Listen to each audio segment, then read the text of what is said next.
señores, nuestro bendito y amado Salvador. Aleluya. Te alabamos y te glorificamos, Dios.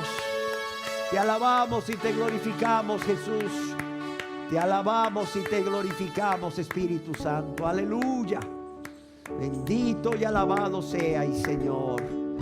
Aleluya. Gloria a tu nombre.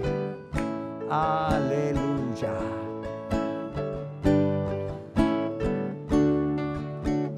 Aleluya. Gloria a tu nombre, Señor. Te alabamos y te bendecimos porque tú eres digno, Señor.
Proclamarte, Señor.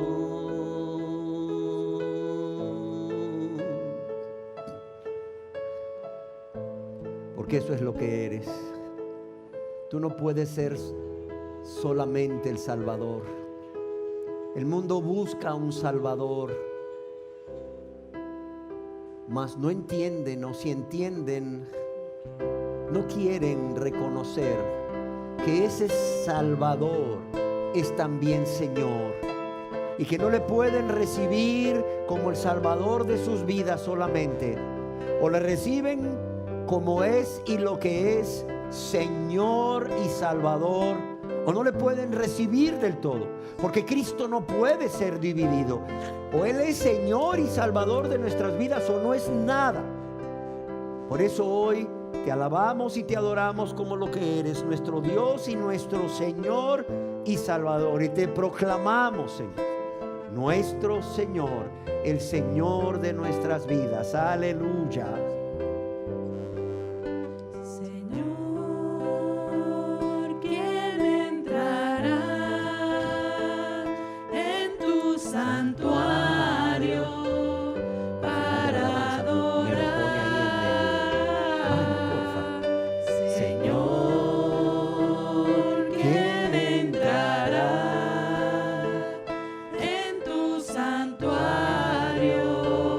Para adorar.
Dame manos limpias y un corazón puro y sin vanidades,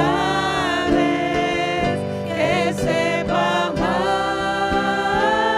Dame manos limpias y un corazón puro y sin vanidades, que sepa amar. Amén. Señor, ¿quién entrará en tu santuario para adorar? Señor, ¿quién entrará en tu santuario para adorar? El de manos limpias y un corazón puro y sin vanidades, que sepa amar. El de manos limpias y un corazón puro y sin vanidades, que sepa amar. Señor, yo quiero entrar a tu santuario para adorar. Señor, yo quiero entrar a tu santuario para adorar. Dame manos limpias y un corazón puro y sin vanidades, que sepa amar. Dame manos limpias y un corazón puro y sin vanidades, que sepa amar. Y sin vanidades, que sepa amar. Y sin vanidades, que sepa amar. Amén, Señor. Yo quiero entrar, Señor, en tu santuario para adorar. Señor, yo quiero estar ahí delante de ti siempre, Señor. Porque aún no siendo judío, Señor, siendo gentil, aún no siendo descendiente de Aarón ni de la tribu de Leví, Señor, quienes eran los únicos que tenían el privilegio de entrar en tu santuario para adorar, Señor. Tú nos has lavado y limpiado con tu sangre preciosa, dando tu vida por nosotros, no solo para lavar todos nuestros pecados, sino para hacernos aceptos en el amado, aceptados por Dios. De modo que ahora podemos presentarnos delante de su presencia en cualquier momento para alabarte y adorarte primeramente. Gracias, Jesús. Gracias por todo lo que has hecho por nosotros. Gracias por salvarnos, pero también gracias por romper ese velo, Señor. Al momento de tu muerte, dice tu palabra, que el velo se rompió, Señor, de arriba abajo, y el acceso al lugar santísimo quedó abierto para todos nosotros.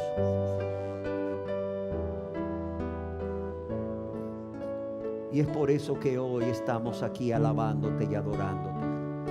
No solo por tu perdón, sino por el gran privilegio que nos has dado de poder ser esos adoradores en espíritu y en verdad, Señor. Aleluya. Mis manos hacia el cielo y sin contiendas en mi corazón, de rodillas me postro ante ti, Señor. y deseo hacer tu voluntad. Con mis manos hacia el cielo y sin contiendas en mi corazón. De rodillas me postro ante ti, Señor, y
Amén, Señor.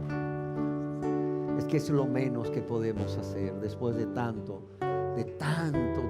que has hecho por nosotros. Es amarte y darte adoración. Reconocemos, oh Dios, que tenemos una deuda de amor contigo, porque todo lo que has hecho por nosotros ha sido sin que nosotros lo merezcamos, y ha sido porque tú nos has amado primero.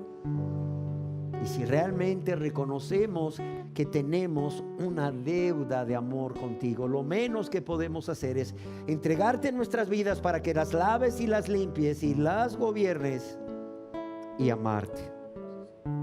Porque las deudas de amor, Señor, solo con amor se pueden pagar. Las deudas de amor solo con amor se pueden pagar, Señor, no con otra cosa, Señor. Es por eso que hemos sido llamados justamente a amarte y a darte adoración, Señor. Y aquí estamos, Señor, reconociendo lo bueno que ha sido a lo largo de todo este año, Señor. Reconociendo tu bondad, tu gracia, tu fidelidad, tu paciencia a lo largo de este año, Señor. Tu presencia con nosotros, Señor, a lo largo de este año. Tu cuidado, tu protección, Señor. El que nos hayas llevado a pastos verdes y junto a aguas de reposo todo este año, Señor, porque ciertamente nos has pastoreado como buen pastor, Señor. Señor, ¿qué nos ha faltado? Tú has provisto todo. Tú has provisto todo, Señor. Tú has sido bueno, y aquello que has permitido que no ha agradado a nuestra carne, aún no has permitido, Señor, con un propósito y por amor a nosotros. De modo que un día delante de tu presencia en la gloria, Señor, cuando plenamente lo entendamos, podremos decirte gracias. Gracias, Jesús, gracias porque lo hiciste. En ese momento no lo entendí, en ese momento me dolió, en ese momento, Señor, aún, Señor, no aceptaba eso. Pero ahora lo veo todo claro, Señor, como te veo a ti, Señor. Ahora lo veo todo claro y veo que tu amor siempre estuvo ahí de por medio, que por tu amor lo permitiste, Señor, porque era lo mejor para mí, aunque no lo entendía, Señor, aunque no me agradaba. Gracias, Dios, por ser tan bueno, Señor, por ser tan bueno con nosotros. Y gracias, Dios, porque seguirá siendo bueno, Señor. Seguirá siendo bueno, Señor, porque ese es tu carácter y tú no puedes negarte a ti mismo, Dios. Ese es el Dios en el cual creemos. Ese es el Dios por el cual vivimos. Ese es el Dios que predicamos, un Dios de amor, un Dios de misericordia, un Dios de bondad, un Dios de fidelidad, un Dios que perdona, pero también un Dios santo, santo, santo, que está airado con el impío todos los días, y si no se arrepiente, Él ya tiene preparadas saetas, dice.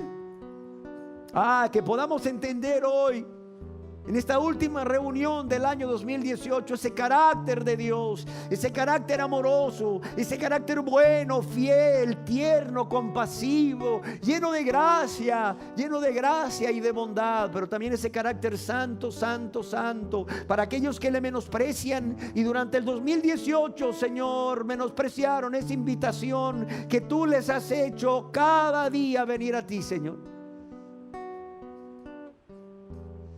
Padre, yo quiero pedirte en esta reunión, que es la última del 2018, Señor,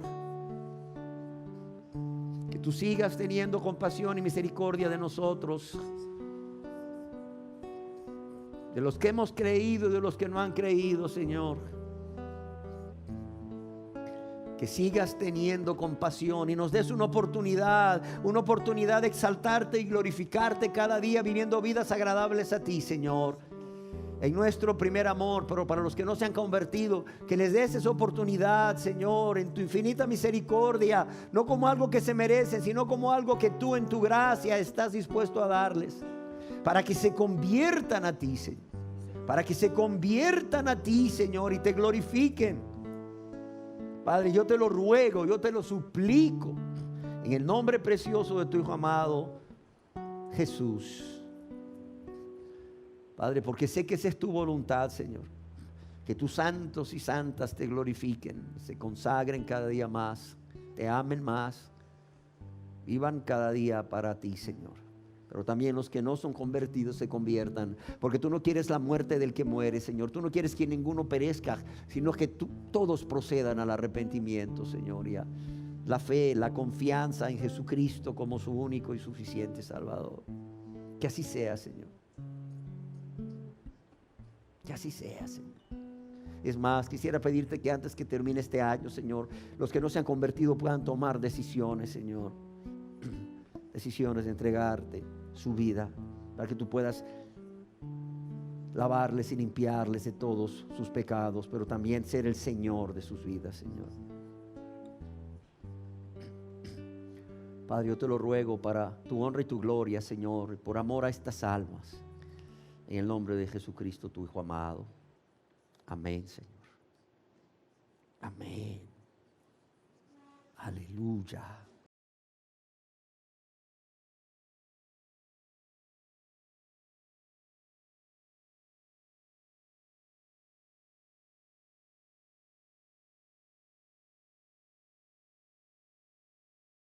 Bien, de nuevo, entonces saludarles a los que ya estaban y a los que se han estado incorporando durante la alabanza.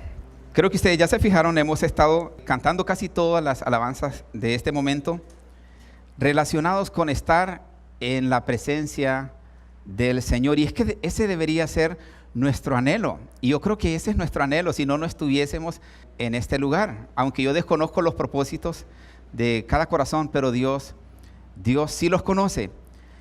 Y la insistencia, incluso el deseo de querer hacer entender al pueblo de Dios lo magnífico y maravilloso que es estar en la presencia del Señor, es porque hemos venido hablando en prédicas anteriores que en la Nueva Jerusalén, en la morada celestial, la presencia del Señor será por siempre y para siempre, y morará con nosotros para siempre. Hoy todavía nosotros tenemos algunas luchas y a veces tropezamos, y esas cosas nos impiden estar muchas veces en la presencia del Señor, porque a la presencia del Señor no entra cosa inmunda.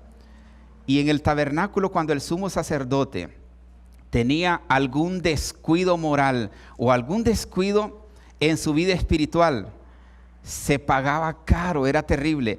Al sumo sacerdote se le ataba una cuerda, un lazo a la cintura, y se le ponía una campana en la cintura. Porque si algo no iba bien con la vida del sumo sacerdote al entrar al lugar santísimo, caía muerto de un solo. Entonces era sabido para los que estaban pendientes con la cuerda y con el lazo, que si la campana sonaba, el Señor había encontrado algún pecado en el sumo sacerdote. Así de delicado es. Y a veces eso es lo que nos cuesta a veces entender a nosotros. Creemos que Dios sí puede tener una relación con nosotros sin ningún problema, aunque tengamos un ídolo del cual no nos queremos desprender, un pecado al cual no queremos renunciar.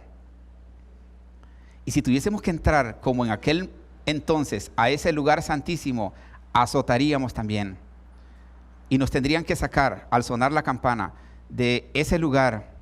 Me maravilla leer en la Escritura aquel evento que narra el Nuevo Testamento de aquel centurión que fue a decirle a Jesús que uno de sus criados estaba grave, enfermo de muerte, pero él creía que Jesús podía sanarlo. Pero antes de este hombre creer que Jesús podía sanarlo, creía que Jesús podía salvarlo.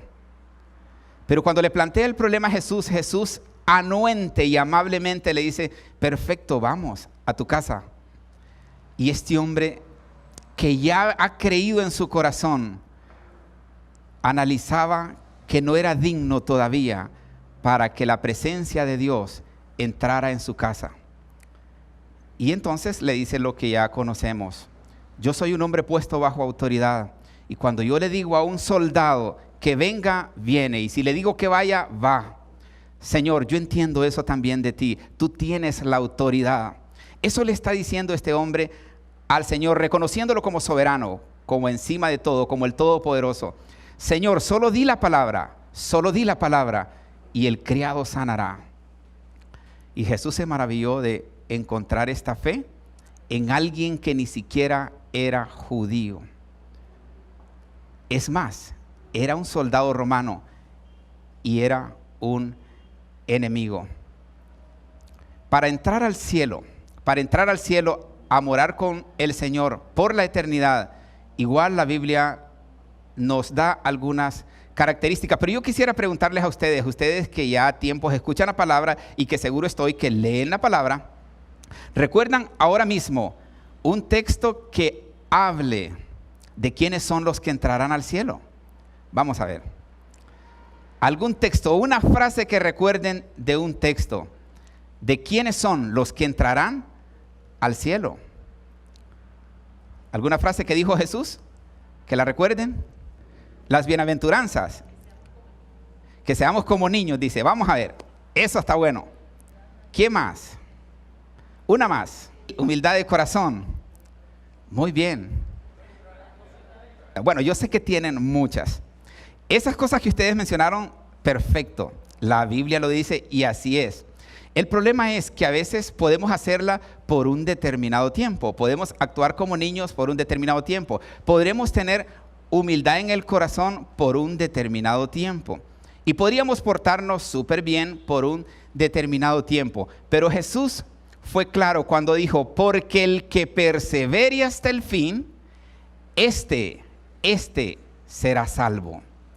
Entonces, ¿quiénes son los que sí van a entrar a esas moradas eternas, a la Nueva Jerusalén? Los que han entendido y tienen convicción de pecado y se convierten a Dios y dejan el mundo y todos sus deseos y sus deleites y sus placeres y se vuelven a Dios no por un rato, no por una hora, no por un día, no por un determinado tiempo, sino constantemente. Porque el que persevera hasta el fin, será salvo. Así que ya sabemos entonces, ¿quiénes son los salvos? Los que perseveran hasta el fin. El apóstol Juan, también analizando estas situaciones, y ya vamos a entrar en algunos textos donde otros personajes también se preguntaban, ¿qué necesitamos realmente para entrar al cielo? Y el apóstol Juan nos dice en la primera carta, en el capítulo 3, versículo 10 de primera de Juan, que hay manifestaciones. Y dice, en esto se manifiestan los hijos de Dios y los hijos del diablo. Hay dos grupos, no hay término medio, o hijos de Dios o hijos del diablo. Todo aquel que no hace justicia y que no ama a su hermano, no es de Dios. Y fíjense que aquí no hay medias tintas. O somos o no somos. Pero no aparecen los que están queriendo ser y que ya van cerquita. O somos o no somos. En esto se manifiestan, en esto se dan a conocer los hijos de Dios y los hijos del diablo. Está diciendo claramente que existen acciones, características y manifestaciones para identificarlos. Todo aquel que no hace justicia, y quiero decirles que aquí en griego se traduce también como santidad. La palabra justicia en griego se traduce como justicia y como santidad. Entonces todo aquel que no es justo y santo y que no ama a su hermano, no es de Dios. Y el apóstol Pablo en 2 de Corintios capítulo 5 versículo 17 dice, de modo que si alguno está en Cristo, nueva criatura es. Las cosas viejas pasaron, he aquí todas, fíjense en este texto, todas son hechas nuevas. Cuando a alguien ya le podamos decir cristiano, es porque su vida ha sido renovada, cambiada. De modo que si alguno está en Cristo, es de Cristo, es seguidor de Cristo. Y por ser seguidor de Cristo es que en Antioquía les dijeron por primera vez cristianos, por las características que encontraban tan parecidas de aquellos primeros cristianos al divino maestro. Los encontraban muy similares. Entonces, Cristo significa Salvador. Ellos decían, Cristo es el Salvador, pero estos también actúan casi igual que Cristo. Entonces son cristianos. Y les dijeron por primera vez en Antioquía, cristianos, y comenzaron a seguirles. Y dice la Biblia en Hechos del capítulo 2, del versículo 42 en adelante, esto no lo tengo, que el Señor añadía cada día los que iban a ser salvos. ¿Por qué? Por las características que tenían aquellos hombres y mujeres de la iglesia primitiva que reflejaban a Cristo. Entonces, sin tener que hablar mucha cosa, con el testimonio, con lo que reflejaban en sus vidas, impactaban tanto las vidas de sus familias o las vidas que estaban en su entorno y en su alrededor, que se volvían al Señor, aún en medio de la persecución. Esto más bien alentó a muchas personas a convertirse al Señor.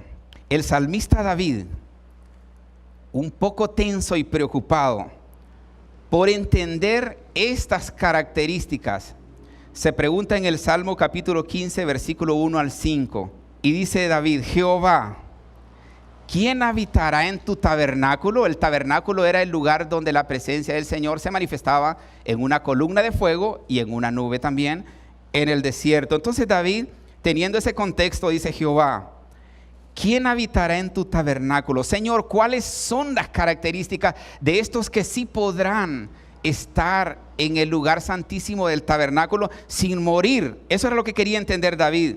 ¿Quién morará en tu monte santo? Recuerden que también en el Sinaí fue cuando Dios le habló a Moisés. Y en el Sinaí fue cuando Dios se le apareció a Elías también. Solo que en el texto de Reyes, para hablarnos de Elías, dice el monte Horeb. Pero quiero decirles que es el mismo lugar. El monte Horeb y el Sinaí es el mismo lugar. Y en la Biblia encontramos muchos eventos y escenarios que se dieron en este lugar, donde se manifestó la presencia viva de Dios. Entonces David decía: Jehová, ¿quién habitará en tu tabernáculo? Conociendo el contexto de la presencia del Señor. Pero ¿quién también morará en tu monte santo? En ese lugar donde se reflejaba la gloria de Dios. Pero qué maravilloso es que mientras David tiene esta incógnita, estas dudas, y esto nos debe servir a nosotros también para entender que cuando Dios quiere hablarnos, no necesariamente tiene que usar a otra persona para hablarnos, porque Dios le habla a su espíritu. A David, en este caso, Dios le responde a través de su Espíritu Santo y le dice en el versículo 2, el que anda en integridad, porque David tiene dudas, y Dios le dice: el que anda en integridad y hace justicia o practica la santidad y habla verdad en su corazón, el que no calumnia con su lengua. Cuando estudiamos estas frases en griego, aquí la palabra calumnia no necesariamente se está refiriendo a alguien que dijo una mentira de mí, sino a alguien que con toda sinceridad me confió una etapa de su vida y me ha comentado algo de su vida, pero me lo confió a mí, no para que yo fuera como trompeta a decírselo a otras personas. Entonces, si yo vengo y cuento a otra persona: mira, te voy a comentar algo, pero solo para que oremos por la hermanita Julana de tal, pero solo oremos porque, ay, vieras qué desastre de vida. Ahorita te cuento todo lo que ella me ha dicho, pero no es chambre, solo es para que oremos. ¿Me entienden cómo comienza la sutileza? Y vengo y le digo: ay, que la hermanita dijo esto, y todo esto está viviendo, y todo esto está pasando. Lo que yo le estoy diciendo a la otra persona, ¿es cierto o no es cierto? Es cierto que la persona me lo contó, pero me lo contó a mí. Entonces, el hecho de revelarlo yo sin autorización es calumnia. Y digo esto porque el pecado entra con sutileza a veces a nuestro corazón. Yo puedo confiar en alguien contándole parte de mi vida, pero de verdad no quiero que se lo comente a nadie, ni siquiera para orar, ni siquiera para que ore por mí otra persona. Porque si me lo confían a mí, es a mí. Y si yo ya voy y lo revelo, es a esto que dice la Biblia: el que no calumnia con su lengua, o sea, que no es comunicativo, tan comunicativo. ni hace mal a su prójimo, ni admite reproche alguno contra su vecino. Aquel a cuyos ojos el vil es menospreciado, pero honra a los que temen a Jehová. El que aún jurando en daño suyo, no por eso cambia. Y esto es, si yo dije algo, pero después me va a afectar, cuando lo tenga que reconocer ante otras personas, David está diciendo, aunque me afecte, si ya lo dije, debo asumir esa responsabilidad. El que aún jurando en daño suyo, no por eso cambia. Quien su dinero no dio a usura, o sea, cobrar intereses, ni contra el inocente admite cohecho. Y el que hace estas cosas no resbalará jamás. Después de que David sale de la presencia del Señor, salió con una respuesta de Dios. Entró a la presencia del Señor con estas dudas y le dijo, Señor, ¿quién habitará en tu tabernáculo? David estaba diciendo, Señor, es imposible. Como siento las cosas y como me has pintado las cosas, yo siento, Señor, que no hay una persona. Entonces Dios le responde y le da estas características. El mismo David, siempre con sus dudas, solo que en el capítulo 24, versículo 3 al 4, se pregunta lo mismo. ¿Quién subirá al monte de Jehová? ¿Y quién estará en su lugar santo? Y de la misma manera, la respuesta de Dios a su corazón y a su espíritu. El limpio de manos y puro de corazón, el que no ha elevado su alma a cosas vanas, ni jurado con engaño. Y al respecto alguien escribió, me temo que multitudes que ahora llenan las bancas de las iglesias, en la corriente principal de los movimientos evangélicos, se encontrarán entre los rechazados por no hacer la voluntad de Dios. Lo repito, me temo que multitudes que ahora llenan las bancas de las iglesias, en la corriente principal de los movimientos evangélicos, se encontrarán entre los rechazados por no hacer la voluntad de Dios. Y es que el capítulo 7 de Mateo, del versículo 21 en adelante, da escalofríos cuando dice Jesús, no todo el que me dice Señor, Señor, entrará en el reino de los cielos. O sea, no todo el que practica una religión externa entrará en el reino de los cielos.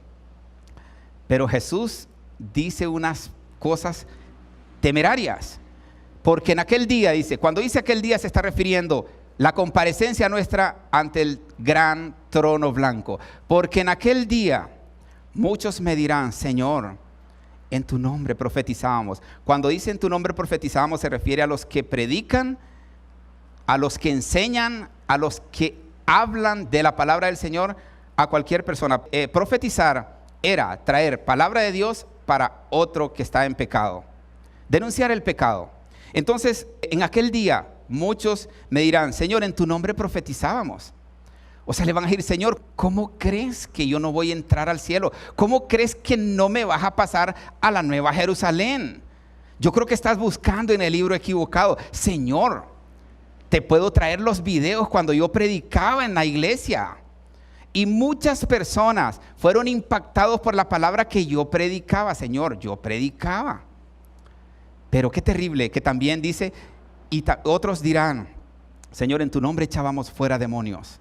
Si Jesús lo está diciendo, es porque hoy podemos encontrar personas que hacen estos shows y estos eventos de liberación y que salen los demonios, pero que no van a entrar al cielo. Señor, en tu nombre, cuando imponíamos las manos sobre los enfermos, se sanaban. Y lo está diciendo Jesús, o sea que es cierto que va a pasar. Señor, en tu nombre, cuando poníamos las manos sobre los muertos, resucitaban. O sea, aquí Jesús está diciendo, en aquel día me van a sacar acciones de manifestaciones de poder, de manifestaciones de las maravillas del poder de Dios. Pero entonces yo les declararé, y eso es lo que a mí me da escalofrío y me hace temblar y me quebranta incluso. Entonces yo les declararé, apartaos de mí, hacedores de maldad, nunca os conocí. Y en griego se traduce esto, nunca estuve de acuerdo con lo que ustedes hacían. Cuando ustedes predicaban, yo no estaba en el mensaje. No estaba de acuerdo con ello. Cuando ustedes estaban liberando personas de demonios, yo no estaba ahí. Yo no estaba de acuerdo con ello. Cuando resucitaban muertos, cuando sanaban enfermos, yo no estaba satisfecho con lo que ustedes estaban haciendo, porque lo estaban haciendo fuera de mi voluntad. Y esto en griego se traduce como anomia y significa acciones hechas fuera de la ley, fuera de la palabra, fuera de la voluntad de Dios. Así que yo puedo estar predicando y de repente esto parece bueno y aparentemente con resultados, pero cuidado y no vaya a ser fuera de la voluntad de Dios. Y podría ir a imponer las manos sobre los enfermos, y si se sanan, imagínense cuán alegre va a estar la familia y todos los que estén presenciando estos actos. Pero si es fuera de la voluntad de Dios, es anomia, y se traduce también como impiedad o iniquidad, la matriz que nos lleva al pecado. ¿Ustedes recuerdan a los hijos de Aarón que fueron santificados para ejercer el sacerdocio? Nadab y Abiú, para ejercer el sacerdocio de esta manera en el templo donde la gloria de Dios se manifestaba. Y Dios los encontró santos y puros, a Aarón y a sus hijos. Y fue Dios el que ordenó las vestiduras para ellos, para Aarón y para sus hijos. Y fue Dios el que depositó su gloria y su Santo Espíritu cuando Moisés los trajo al altar frente a la presencia de Dios. Pero inmediatamente después de que Dios los ha investido de su gloria, de su poder, y ha puesto en ellos un ministerio, Nadab y Abiú se presentaron ante el pueblo, y siempre se encendía un fuego para que ellos hicieran el holocausto y que hicieran el ritual que Dios establecía para ese día. El problema es que Nadab y Abiú llegaron y el fuego no se encendía. Entonces ellos dijeron, wow, pero ya es tiempo de que adoremos al Señor. Llegó el momento de que estemos todo el pueblo en la presencia del Señor. Díganme ustedes, ¿las intenciones de Nadab y Abiú eran buenas o malas? Eran las mejores. Ellos querían glorificar a Dios. Ellos querían exaltar a Dios. Ellos querían que el pueblo no se descuidara, no se distrajera por un momento, sino que ya que estaban en ese lugar, que entraran a la presencia del Señor en alabanza y adoración. Pero había un detalle. No era cuando ellos dijeran, ni como ellos dijeran, sino cuando Dios dijera y como Dios dijera. Entonces ellos dijeron, bueno, en el pasado nosotros hemos levantado holocausto y hemos hecho fuego y hemos adorado al Señor, así que este momento no va a ser la excepción. Vamos a hacer fuego y vamos a adorar al Señor. Buenas intenciones. Pero lo que pasa después es terrible. Encienden el fuego y el mismo fuego los consumió ante todo el pueblo. Se achicharraron, se quemaron. Las intenciones eran las mejores, pero todo lo que se hace fuera del tiempo de Dios y fuera del propósito que Dios ya tiene establecido es anomia y se traduce como iniquidad y como impiedad. Así que por más santificado que la persona parezca, Dios ya le está llamando impío y Dios ya le está llamando inicuo. Y hay otro ejemplo en la Biblia, y hay más ejemplos que yo podría mencionar, pero por efectos de la reflexión de hoy, cuando David es elegido rey, el primer acto que David quiere hacer es ir por el arca del pacto que había sido secuestrada en tiempos del sacerdocio de Elí, cuando Samuel era juez en Israel. Fueron por el arca. Pero ¿quién había establecido Dios? Que eran los únicos que podían tocar el arca del pacto cuando la llevaran de viaje, cuando la tuviesen que mover en el tabernáculo, eran los levitas. Pero claro, David tenía euforia, e iban cantando, iban danzando, iban haciendo un montón de cosas. Y David le pide a Usa que prepare los bueyes y una carreta decorada, adornada, para que traigan el arca. Y bueno, suben el arca, pero en el camino, mientras viene la algarabía, porque han recuperado un instrumento donde la presencia de Dios se manifestaba constantemente, y por llevar el arca y la presencia de Dios, incluso Dios se manifestaba de tal manera que ganaron muchas batallas. Los bueyes tropiezan y el arca se va de lado y se va a caer. Las intenciones de Usa eran las mejores. Él no quería que la gloria de Dios y el nombre de Dios fuera mancillado. Al caer el arca, quizás se despedazaría o se abriría nada más y saldrían las tablas de la ley y todo. Usa no quería que nada de lo que pertenecía a aquel instrumento que había sido testigo de la gloria de Dios le pasara algo similar o algo parecido. Entonces Usa corrió y la agarró. En el mismo instante cayó muerto. En el mismo instante Dios lo fulminó, porque estaba haciendo algo fuera de la voluntad de Dios, con las mejores intenciones.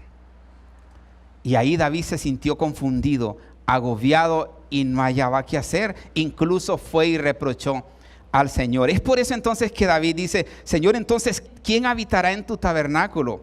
¿Quién morará en tu monte santo? ¿Quién? Si David conocía que Usa era un hombre justo, recto, santo. David pensó entonces: no hay quien lo pueda hacer. Pero sí, Dios ya había dicho y establecido cómo se tenían que hacer las cosas.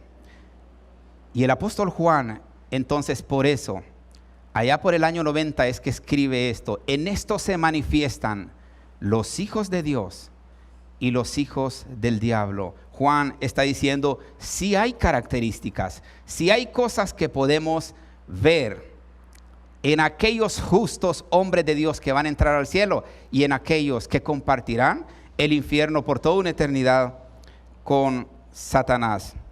En el año 1746, un pastor bautista llamado Jonathan Edwards tuvo un avivamiento en su iglesia, pero solo duró 3 años. Y la gente que caía y toda la algarabía y toda aquella situación, después estaba en el mundo como si nada había pasado. Y aparentemente había habido una manifestación del Espíritu Santo. Hablaban en lenguas y se dieron muchos milagros en este avivamiento. Y Jonathan Edwards dijo: gloria a Dios, mi iglesia está llena del Espíritu Santo. Mi iglesia está siendo visitada por el Señor.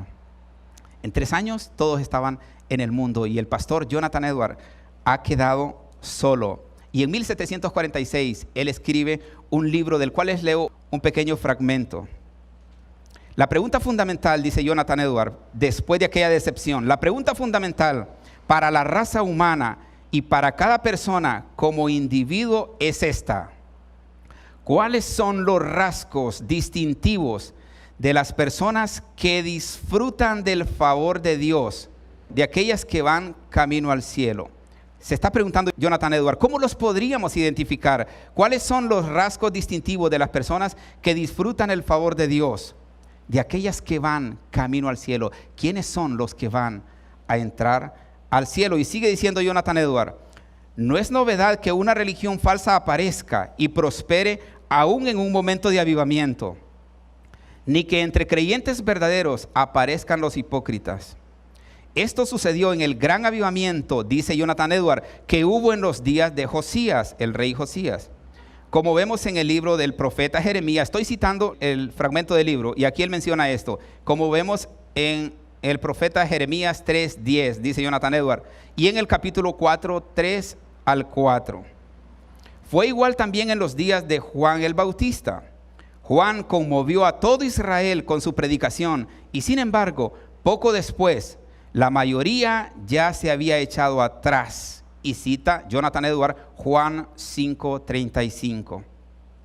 Otra vez, dice Jonathan Edwards, cuando predicó Cristo, sucedió la misma cosa. Muchos lo admiraron por un tiempo, pero pocos fueron fieles hasta el final. Y Jonathan Edwards dice que miremos Juan 6:66, dice Jonathan Edwards, da fe de esto. Y una vez más, cuando predicaron los apóstoles, se repitió la historia como sabemos por herejías y divisiones que agobiaban las iglesias, o aún estando en vida los apóstoles. Esta mezcla de religión, dice Jonathan Edward, esta mezcla de religión falsa con verdadera ha sido el arma más poderosa de Satanás contra la causa de Cristo. Es por esto que nos urge aprender a distinguir entre la falsa religión y la verdadera, entre las emociones y experiencias que realmente nacen de la salvación y las imitaciones que, aunque externamente atractivas, son falsas. Cuando Jesús iba caminando, vio que la multitud que le seguía ya era enorme. En la alimentación de los 5,000, el apóstol Juan dice que eran 5,000 hombres, sin contar mujeres y niños. Y algunos expertos se han puesto a hacer números en cuanto a la media de hijos que se tenían para aquel entonces. Y cada familia tenía entre 9 y 12 hijos. Entonces, si a 5,000 hombres le sumamos las mujeres, que algunos tenían 2 y 3, imagínense. Y si le sumamos los 9 hijos por cada familia, estaríamos hablando de 5,000 familias. Y aproximadamente algunos dicen que andaban ya para este tiempo detrás de Jesús entre 45 y 50,000 personas.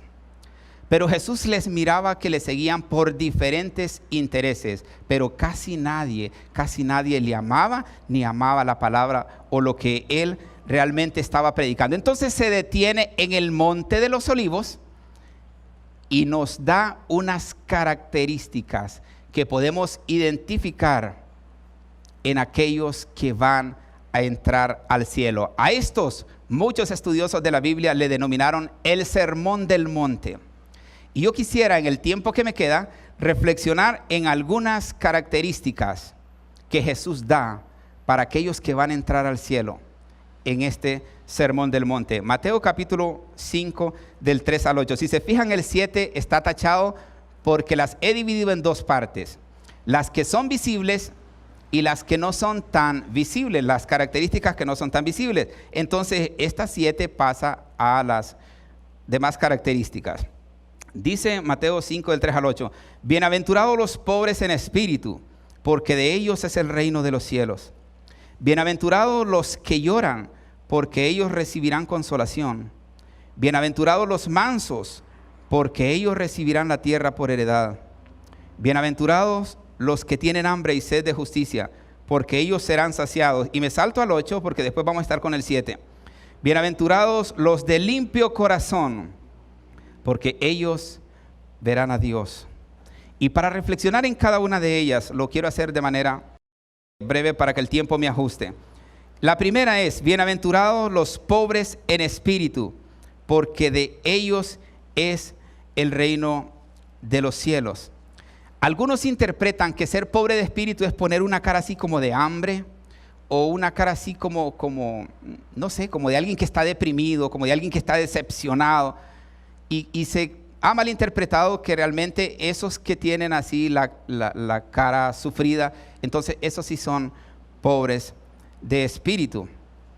Pero el pobre de espíritu es aquella persona que entiende en primera instancia que de él no depende la fuente de la riqueza espiritual y que está consciente, como dijo Jesús, separados de mí nada podéis hacer. Entonces esta persona que tiene esta característica está consciente que separados de Jesús nada podemos hacer. Y si su presencia no va con nosotros, como decía Moisés, nada tenemos que ir a hacer a algún lugar. Para mencionar un ejemplo, ¿recuerdan el publicano que subió al templo y que también subió un fariseo? Aquel fariseo se golpeaba el pecho y decía, alzando sus manos, gracias Señor porque yo no soy como este. Yo sí tengo la capacidad y la oportunidad de transmitir tu palabra. Me has elegido para enseñar tu ley, para resguardar tu ley en el templo. Y recuerden que el publicano era cobrador de impuestos, les denominaban extorsionadores, delincuentes. Y aquel hombre, la Biblia dice, que se golpeaba el pecho y no podía ni siquiera levantar la cabeza porque sabía que en ese lugar la presencia de Dios era viva y que él era indigno. O sea, este hombre llegó con un corazón arrepentido. Se sintió perdido, pero como él vino por los perdidos, lo encontró el Señor y se golpeaba el pecho y le decía: Señor, ten misericordia de mí, porque soy pecador. Y eso es convicción de pecado, eso es reconocer: ten misericordia de mí, porque soy pecador. Mientras el otro alardeaba de lo que tenía, había uno que se quebrantaba y que entendía que solo había uno más grande que él, que era Dios. Y Jesús les pregunta a sus discípulos: ¿cuál de estos creen que regresó justificado del templo? ¿Y por qué Jesús hizo esta pregunta? Porque los escribas, fariseos y saduceos gozaban de un enorme prestigio social.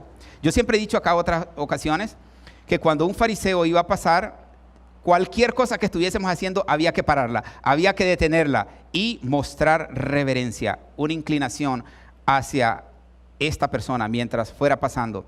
Socialmente ellos eran los más grandes. Y por ello es que Jesús les pregunta: ¿cuál entonces regresó más justificado?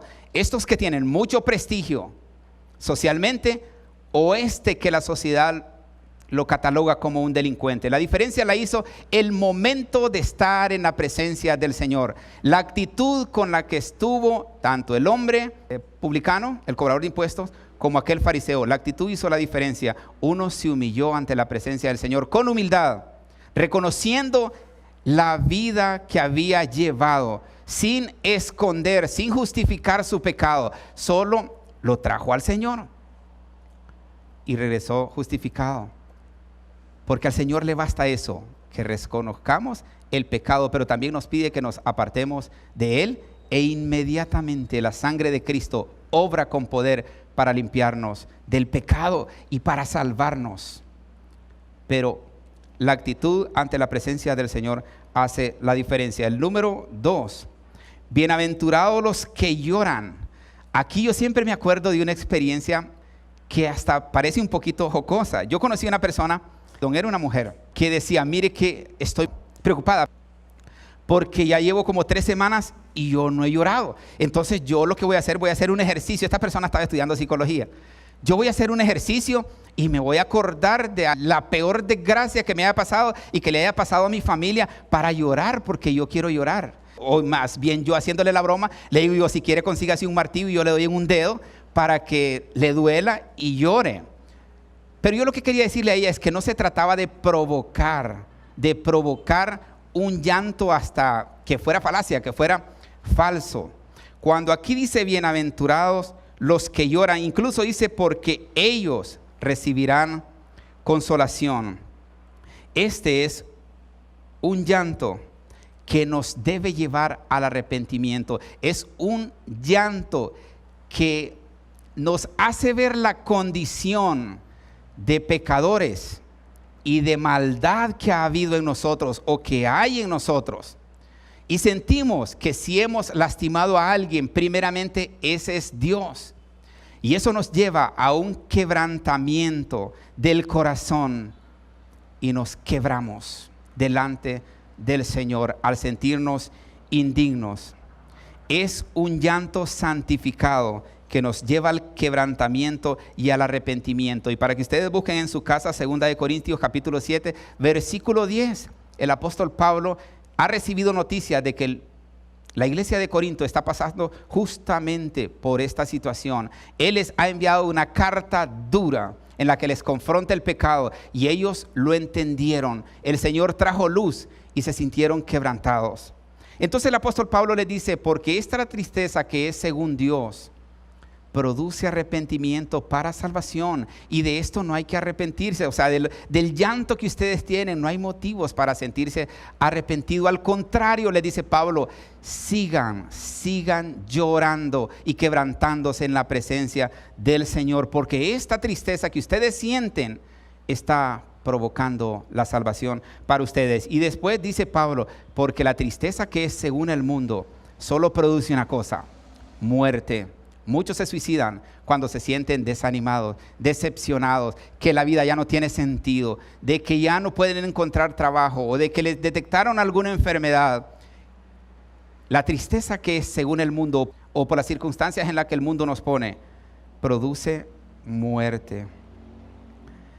Pero hay otro texto de la Biblia. Santiago fue el primer ministro del concilio de Jerusalén, o podríamos decir el primer pastor. En la peor época, cuando la iglesia está siendo perseguida, cuando a padres de familia frente a ellos, para hacerlos claudicar, les agarraban sus hijos y se los mataban. Imagínense que después esta gente iba al templo para adorar al Señor, aún después de todas estas circunstancias. Habían unos que para hacerlos claudicar les mutilaban los brazos con espadas y llegaban al templo para adorar al Señor en momento de persecución, de angustia. Y no es que gente que llegaba, es que mire, vengo desanimado. ¿Por qué? Porque es que están hablando de mí. Ay, mire mi familia, todos los chambres que andan de mí. Y a veces hasta ciertos son. Pero esta gente no, a estos los estaban matando. Y Santiago les dice, afligidos. Miren, lo recibe el pastor. Afligidos y lamentados, o sea, lloren lo que tengan que llorar. Cuando llegaron al templo, señores, aflíjanse, está bien, lloren, sigan llorando, les dice Santiago. Afligidos y lamentad y llorada, vuestra risa se convertirá en lloro. Es más, Santiago les dice, y todavía falta. Si todavía tienen motivos para reírse, les dice el apóstol Santiago, eso se va a terminar porque viene más llanto. Vuestra risa se convertirá en lloro y vuestro gozo en tristeza. Humillaos delante del Señor y Él os exaltará. Quizás nosotros pudiésemos pensar que al ir a la iglesia solo nos tendrían que recibir con palabras suaves, bonitas, acorde al momento que estamos viviendo. Pero los soldados no se forman diciéndoles cosas bonitas y solo en cosas que ellos puedan practicar en las que estén de acuerdo. A los soldados tratan de quebrarles el ego para que ya no vivan ellos, sino que Cristo viva en ellos. Y estoy hablando de la parte espiritual. Esto es lo que pasó. El Señor le dice a Pedro, Pedro, Satanás ha pedido permiso a mi Padre para zarandearte. Y Jesús no le dice, pero no te preocupes, Pedro, antes estaba solo, ahora me tenés a mí. Y así que se venga el diablo y que se va a enfrentar conmigo. Porque a veces la arrogancia espiritual nos lleva a eso. Pero Jesús no le dijo eso. Le dijo, pero Pedro, yo he orado al Padre para que tu fe no decaiga. Jesús le está diciendo, Pedro, el diablo te va a despedazar, viene por vos. Ya pidió permiso y ¿sabes qué? Ya se le otorgó el permiso. Pero como yo estoy aquí contigo, yo he orado al Padre, yo he intercedido, porque Pedro, el diablo te viene a despedazar. Y ocurrió. Pedro fue crucificado al revés, despedazado con espada. O sea que tal cual Jesús se la pintó, así le ocurrió. Pero Jesús le dijo, Pedro, me interesa tu alma, y así que voy a orar por la salvación de tu alma. Si tu fe no decae, tu alma va a entrar al cielo, tu alma va para el cielo. Así que no lo libró de la angustia, del sufrimiento, de la desolación. Número 3, bienaventurados los mansos. Mansos pero no mensos, dicen por ahí en un refrán que hay. Y es que hay muchas personas también que creen que cuando el cristiano es manso, por lo que la Biblia nos manda, también es que tiene que aguantar todo. La Biblia dice que no ha habido otro hombre más manso que Moisés. Y así lo dice la Biblia. La mansedumbre de Moisés hasta el sol de hoy no ha sido superada por nadie. Pero cuando descendió del monte Sinaí, cuando venía de la presencia del Señor, en primera instancia la Biblia dice que de sus ojos salía como un destello de gloria. Y a eso le tuvieron miedo el pueblo de Israel. Pero se encuentra con la noticia de que hay un becerro en el pueblo. Y lo tomó y lo despedazó y lo tiró en el agua. Y ocurrieron otras cosas ahí que él hizo y después obligó a que todo este pueblo rebelde se tomara esa agua. Ahora se toman su propia agua, en la que acabo de diluir todas estas tipos de cosas. Y ahí todos se aterraron. El hombre más manso que la Biblia describe, por defender la causa de Cristo, sacó la fortaleza de su carácter y se puso al frente de un pueblo rebelde que persistía e insistía en hacer las cosas de manera incorrecta. Así que la mansedumbre no es muestra de debilidad, y el mismo Moisés nos deja el ejemplo. Después, la gente lo encaraba, es más, desde antes y después, la gente lo encaraba para criticarlo por lo que él era, y es ahí donde salió la mansedumbre. Él no se defendía, pero la causa del cielo, la causa de Dios, Moisés la defendió hasta con la espada en la mano, como todo un guerrero. Y la reflexión es entonces que Dios pelea nuestras causas cuando en realidad somos hijos de Dios. No tenemos por qué defendernos de los ataques que otros hacen a nosotros, pero sí la Biblia nos manda a defender con valentía y con gallardía la sana doctrina. Con sabiduría y mansedumbre, dice allá en 1 de Pedro 3:15, con sabiduría y mansedumbre, que presentemos defensa ante todo aquel que demande razón de la salvación y la justicia. El siguiente sería el 4. Bienaventurados los que tienen hambre y sed de justicia, porque ellos serán saciados. Jesús está poniendo como una característica para entrar al cielo en este sentido. Bienaventurados los que tienen hambre y sed de justicia, o sea, justicia y santidad, deseos de ser justos y deseos de ser santos, que tienen hambre y sed y que van por ello, porque ellos serán saciados, porque el que busca halla.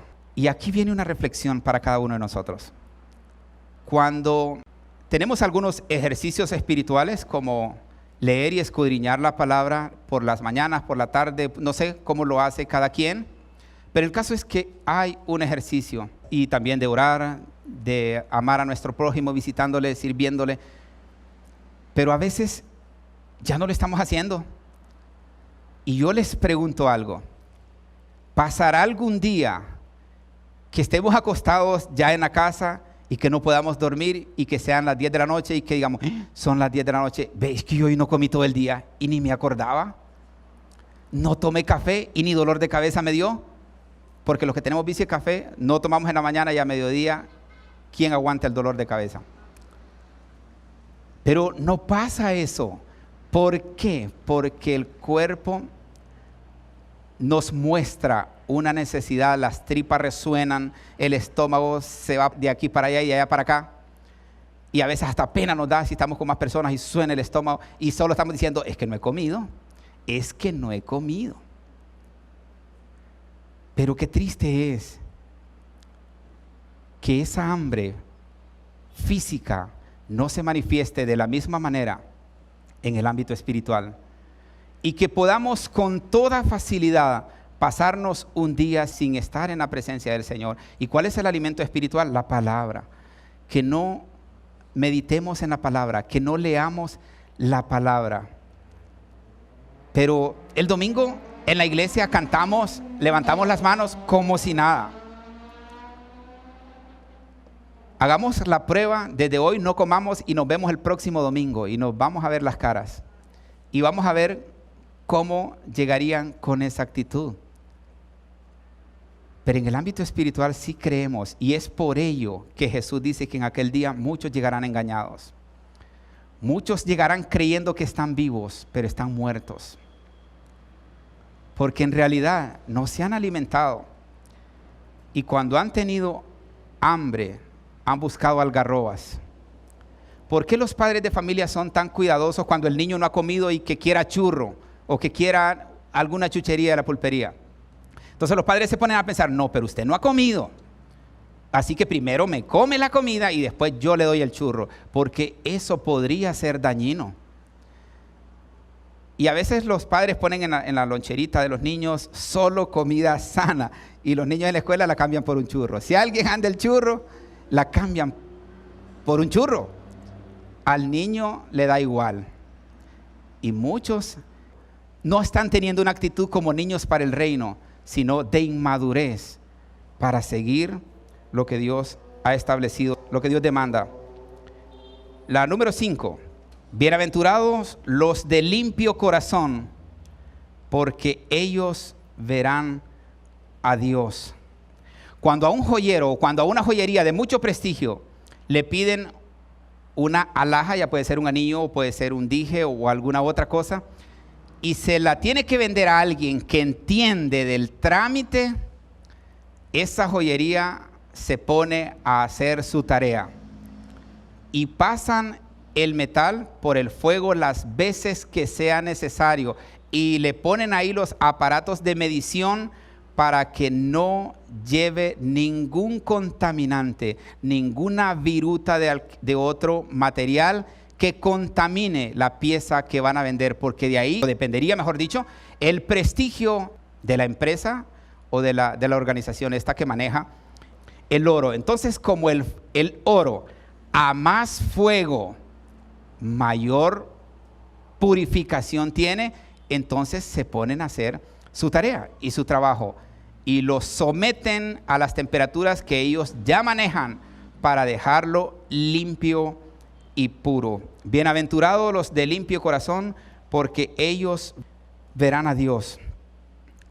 Y los que manejan también esto de la jardinería, las mujeres se dan más en las mujeres, pues también ahí están pendientes de que aquella rosa bonita y de que aquella plantita que tanto le fascina verla reluciente y libre de maleza, que no le vaya a salir una plantita de carbón por ahí, porque le arruina todo. E inmediatamente va y se la elimina.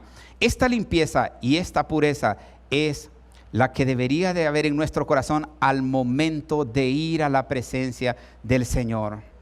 Limpios de corazón.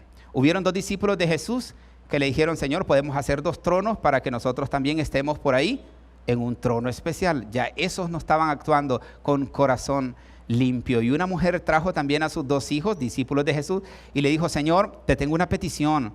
Cuando ya estés en el reino, cuando ya seas el mero mero, ¿por qué no sentás a los 2? Uno a tu lado izquierdo y otro al lado derecho. Ego, arrogancia, soberbia.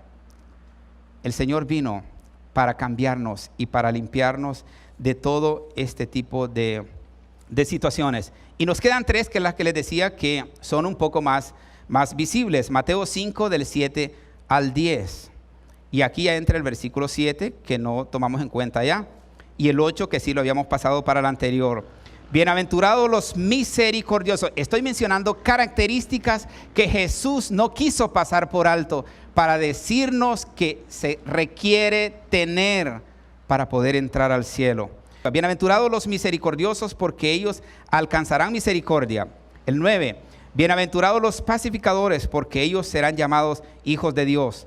Bienaventurados los que padecen persecución por causa de la justicia, porque de ellos es el reino de los cielos. Y el número 1 entonces, para reflexionarlo: bienaventurados los misericordiosos, porque ellos alcanzarán misericordia. Este texto es buenísimo y es muy amplio incluso para reflexionar, pero en la parte que más se toma en cuenta en la mayor parte de las iglesias y por la mayor parte de religiosos es hacer misericordia regalando cosas. No está mal, pero a veces se hace esto porque es una actividad de iglesia, porque un grupo lo estableció, y si yo no la doy, voy a ser el único. Se va a notar que yo fui el único que no llevé las 5 libras de arroz, las libras de azúcar. Entonces no, lo vamos a hacer. Aparte, bueno hacerlo, pero no está saliendo de un corazón limpio y puro. Bienaventurados los limpios de corazón. No está saliendo de un corazón limpio, está saliendo por una influencia externa en alguien. Pero hay acciones que de repente no son tan visibles, pero que podrían ponernos en esta condición, con esta característica del Señor. Podríamos hacer misericordia si alguien me hizo daño. Yo otras veces he contado mi testimonio acerca de mi infancia, lo que yo viví. Una de las maneras de hacer misericordia es ir a buscar a mi papá, ayudarlo cuando más mal la estaba pasando, cuando todo el mundo lo había dejado, cuando las personas a las que él, incluso con las que había compartido su riqueza, lo abandonaron, cuando estaba solo en una casa. La persona que yo más aborrecía y odiaba, llegó el momento de mostrar misericordia e ir a mi pueblo y decirle: aquí vengo a ver en qué lo puedo ayudar, lo voy a llevar a Tegucigalpa, lo vamos a poner en control médico, a ver si logramos salvarlo. Lo habían herido de bala, pero eso todavía no cumplía esa característica, porque yo lo odiaba, yo lo aborrecía. Yo comencé a ejercer esta característica divina del cielo cuando fui a su cama y le dije en llanto, gritando, que quería que me perdonara por tanto odio que andaba en mi corazón contra él. Y yo, la parte humana, sentía que él no lo merecía, pero yo tenía que ser obediente a Dios, a su palabra y al cielo. Yo no estaba siendo salvo como estaba hasta ese momento. Y miren, yo dirigía culto, yo predicaba, yo evangelizaba, yo tocaba los instrumentos. Y a la gente le gustaba. Todo el mundo creía que yo sí estaba haciendo bien las cosas, pero en mi corazón había algo pendiente que hacer, y era tener misericordia con la persona que más daño me hizo. Así que, ¿se acuerdan de aquel samaritano que va de camino y se encuentra con una persona herida? El contexto extrabíblico dice que era una técnica que usaban los delincuentes para matar enemigos o para asaltar personas. Se hacían los que estaban heridos en la calle, y cuando alguien se acercaba, lo mataban. Lo traspasaban con un cuchillo, con una espada.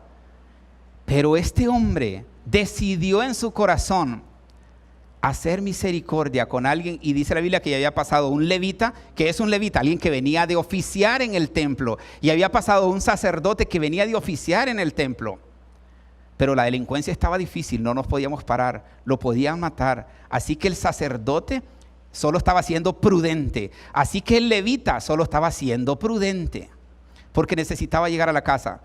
Pero el samaritano no escatimó en estos males que le podrían pasar. Pero ¿saben qué es lo peor? Samaritanos y judíos se aborrecían a muerte, no se querían.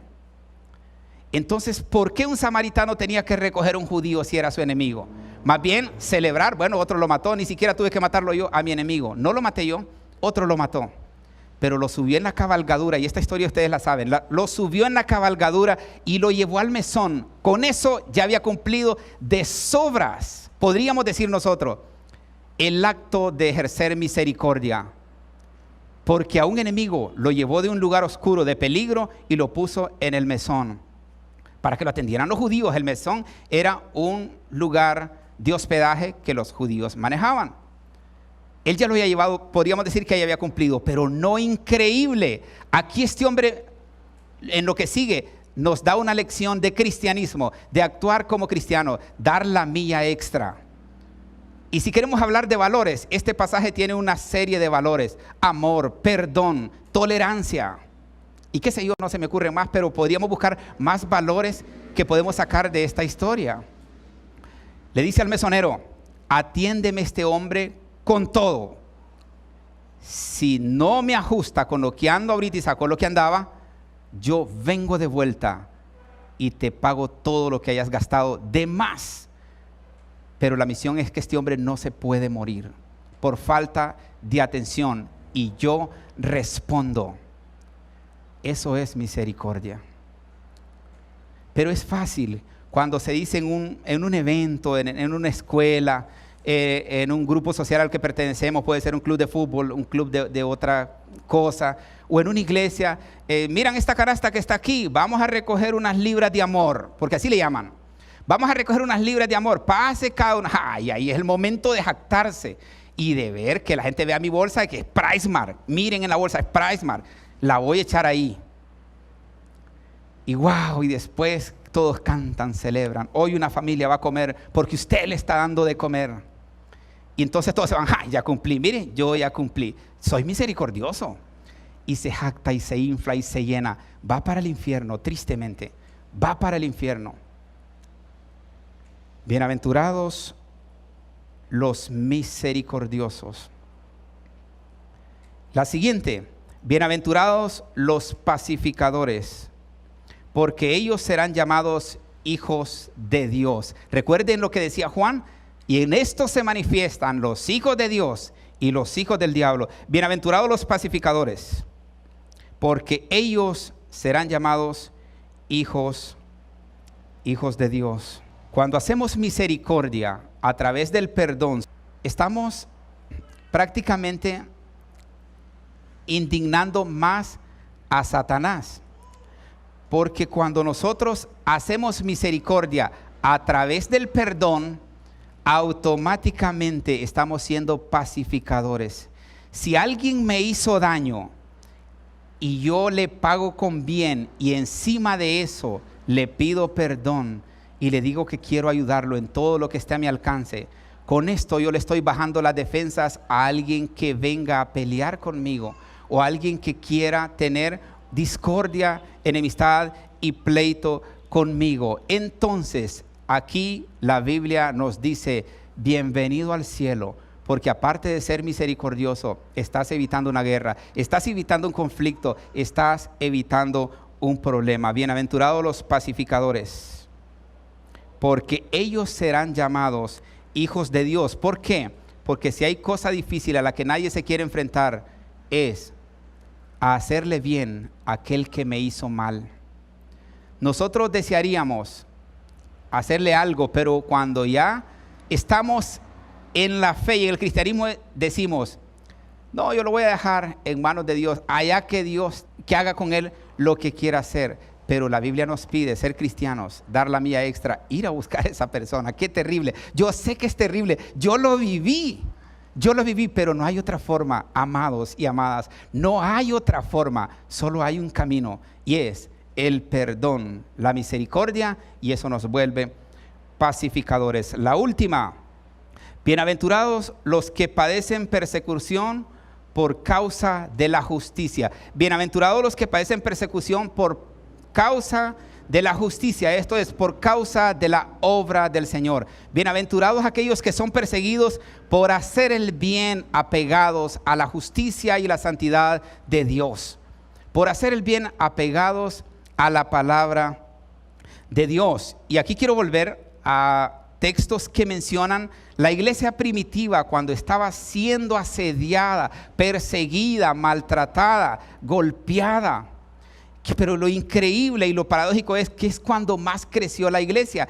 Y no solo creció en número, creció en calidad. Era la iglesia pura, limpia y santa. Cuando más los despedazaban, cuando los metían a la arena del circo romano, muchos dan testimonio de que miraban la gloria de Dios en aquellos cristianos cuando los leones los despedazaban, cuando las fieras les arrancaban sus extremidades. Y habían muchos inconversos, impíos, idólatras paganos que saltaban desde la arena y gritaban, Jesucristo es el Señor y solo hay salvación en Él. Por el testimonio en el momento de la adversidad y del sufrimiento de un grupo de personas que entendieron a qué nos ha llamado el Señor. Santiago capítulo 1, versículo 2 y 4, ya casi estoy terminando. Dice este primer pastor del concilio de Jerusalén, hermanos míos, tened por sumo gozo cuando os halléis en diversas pruebas. Esto parece contradictorio ante la lógica humana. Hermanos míos, tened por sumo gozo. O sea, les está diciendo, alégrense cuando los estén matando, alégrense cuando les agarren a sus hijos, pero les está hablando de un gozo que el ser humano común no puede entender. Es una dimensión espiritual arriba de la lógica, arriba del entendimiento, sabiendo que la prueba de vuestra fe produce paciencia. Y aquí les está diciendo que estos ejercicios soportados con paciencia en el Señor van a producir el fruto del Espíritu, que está mencionado en Gálatas capítulo 5 del 22 en adelante. Este padecimiento con gallardía, con el corazón y la mirada puesta en el Señor, va a desarrollar estas características que son fruto del Espíritu Santo, y que esto se refleja con la imagen de Cristo en el creyente. Mas tenga la paciencia, dice el versículo 4, Mas tenga la paciencia su obra completa, para que seáis perfectos y cabales. Perfectos en la Biblia se traduce como madurez. Para que seáis maduros y cabales, sin que os falte cosa alguna. Si nuestro carácter es como Cristo, pues no mereceríamos quizás la persecución. Sin embargo, muchas cosas que a nosotros nos ocurren, que a veces no nos podemos explicar, están dentro del bendito propósito de Dios.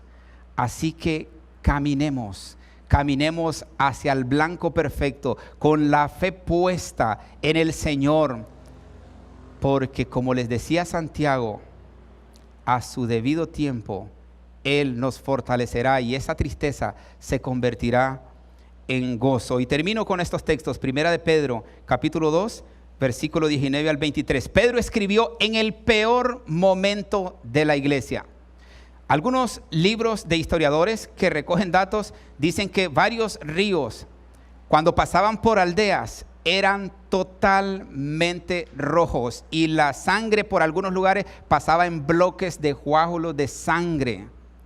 Era terrible el baño de sangre que se estaba dando con estos cristianos. Y el apóstol Pedro escribe justamente a estos cristianos en esta época.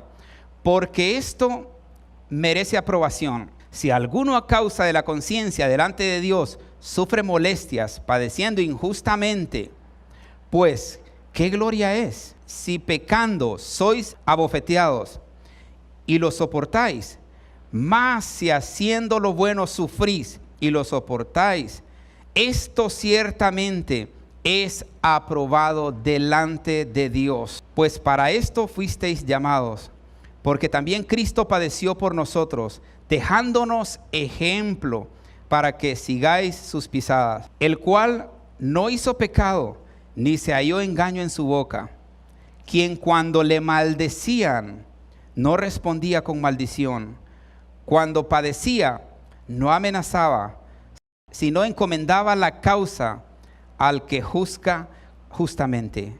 Y era Dios, y era el Hijo de Dios. El apóstol Pedro está diciendo, lo hizo por una sola razón, para que usted y yo no tuviésemos excusa. Porque Jesús en otro pasaje dice, él pudo haber pedido una legión de ángeles para que lo auxiliaran. Es más, dice 12 legiones de ángeles para que lo auxiliaran. Pero decidió padecer para que usted y yo no tengamos excusas cuando estemos sufriendo. Él lo soportó siendo hombre. Si el Señor permite que nosotros pasemos por una tribulación, por una angustia, por un momento de tormento, Él está en control, amados hermanos y hermanas. Él está en control y no va a permitirle al diablo que haga algo por encima de lo que nosotros tenemos capacidad de soportar. Así que no pasa nada, no pasa nada. El diablo se está riendo muchas veces de nuestro sufrimiento, pero el Señor está caminando con nosotros, del brazo, abrazados, llorando cuando tenemos que llorar, y cuando nos tiene que cargar también nos está cargando, y eso al diablo le duele, porque no lo hace con él. Somos únicos en tener este privilegio. Quisiera concluir con unas últimas cosas que tengo anotadas, pero me encantaría, si usted gusta, inclinar su rostro y meditar en algunas situaciones. Un buen conocimiento de la enseñanza de la Biblia no equivale a poseer una verdadera relación personal con Dios y ser un hijo de Dios. Un buen conocimiento de la enseñanza de la Biblia no equivale a poseer una verdadera relación personal con Dios y ser un hijo de Dios. El que las personas vayan a la iglesia o vengan acá a la iglesia con frecuencia todos los domingos, quizás sin faltar, y que participen incluso en otras actividades, no equivale a que estas personas sean verdaderos cristianos, verdaderos hijos de Dios. La Biblia habla de las personas que son piadosas, pero no tienen el poder de la piedad en sus vidas. Tienen acciones, hay acciones que son externamente vistas, pero no hay un corazón postrado ante Dios, rendido ante Dios. La Biblia nos asegura que las personas que parecen ser religiosas, pero no poseen la vida espiritual en sus corazones, la verdadera espiritualidad en sus corazones, serán un día excluidos del reino de Dios. Tristemente, no van a entrar como aquellas doncellas que fueron excluidas de las bodas que están descritas en la palabra. En el Antiguo Testamento también leemos de la gran masa del pueblo judío que poseía una forma externa de la religión. Habían abrazado lo que Dios había establecido como un acto ceremonial alrededor del templo, pero llegó un momento de que era nada más que eso, una práctica religiosa, y sus corazones eran abominables ante Dios. Y a través del profeta Isaías, cuando ellos están en sus tiempos de consagración y de ayuno, Él les dice: me buscan cada día y quieren saber mis caminos, como gente que hubiese hecho justicia y que no hubiesen dejado la ley de Dios. Aquí este es un reproche.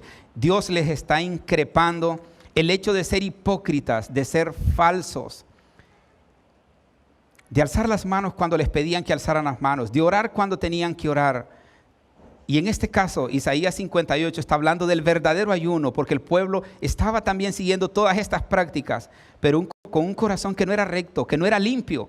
Y Dios rechazaba ese ayuno. En el capítulo 58 de Isaías les dice Dios que no es el ayuno que desea, no es el ayuno que quiere, porque le están buscando como si realmente tuvieran actos de justicia y no los tenían.